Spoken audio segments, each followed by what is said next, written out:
I shall watch the performance from my normal seat in box 5, which will be kept empty for me. Should these commands be ignored, a disaster beyond your imagination will occur. I remain, gentlemen, your obedient servant, OG. What's up everyone, jackyllofhyde here, sharing with you another art video today. As you have seen in the beginning of this video is the inspiration behind today's project.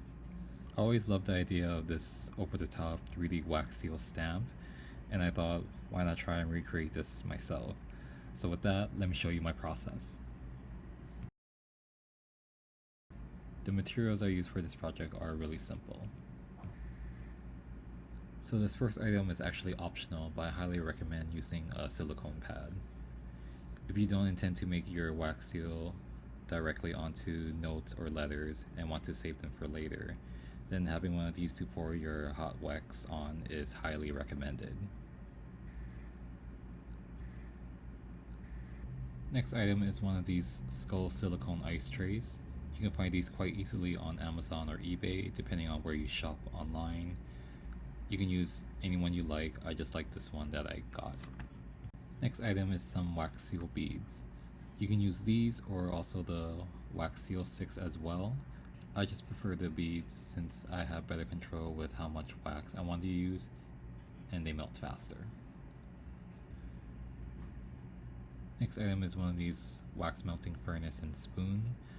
I just have one of the simple ones that comes together as a set. Then you're going to need one of these small tea light candles.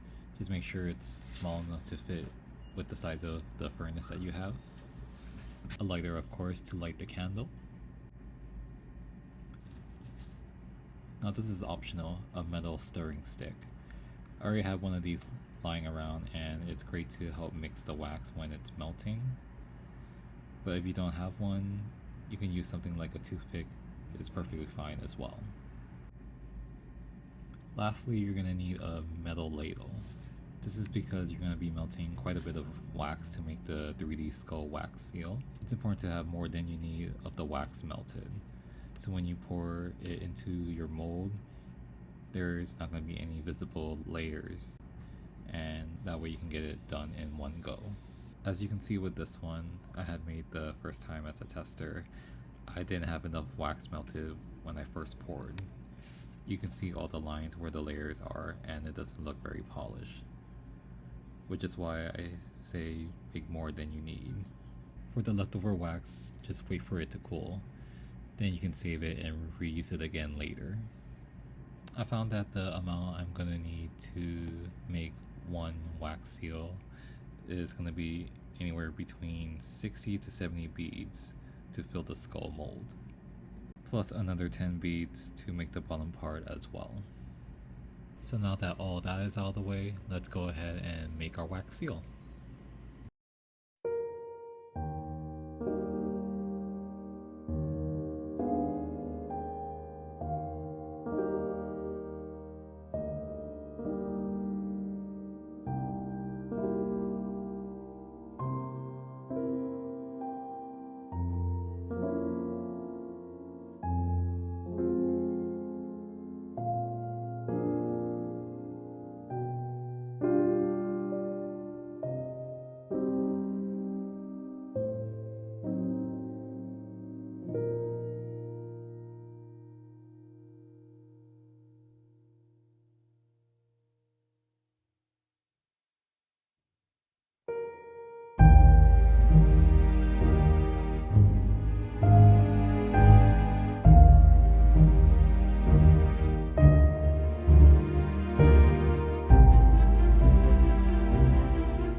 Now that the wax is completely melted, it's time to fill our mold. Make sure to work quickly as possible.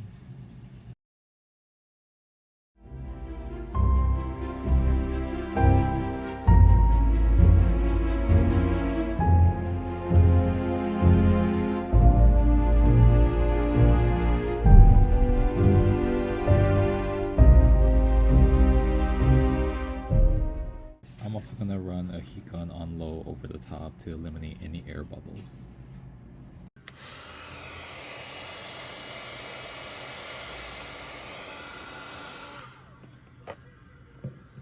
So I'm going to let this sit for about 45 minutes to have it cool down completely and come back to it to finish it up.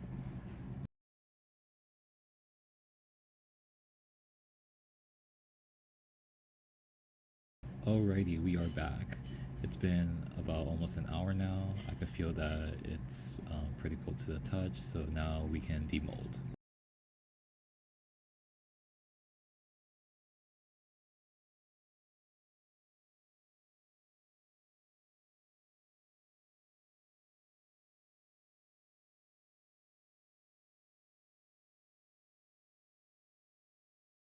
So this actually turned out pretty good.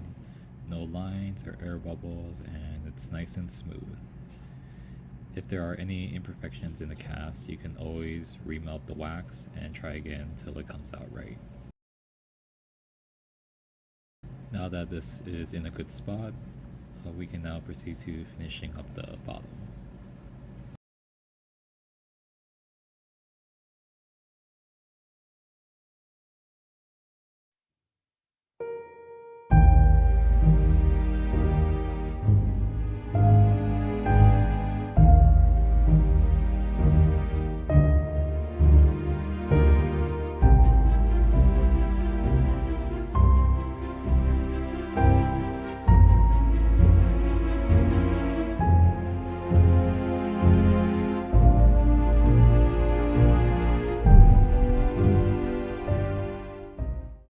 Wax is all melted again, I will now gently pour it onto the silicone pad. I try to make it an even circle as possible all around, and then it's just placing the skull on top as it cools.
And there you have it, a nice 3D skull wax seal. So if you want to attach this to something, you can always use one of these adhesive wax seal stickers. And again, you can always do this last step normally and go directly on paper. Well, that's it for this project. If you enjoyed this video, please leave a like or drop a comment below for any questions you may have. If you'd like to see more content like this, please consider subscribing to my channel for all my future projects I have in store. Thank you so much for watching, and I'll see you in the next one.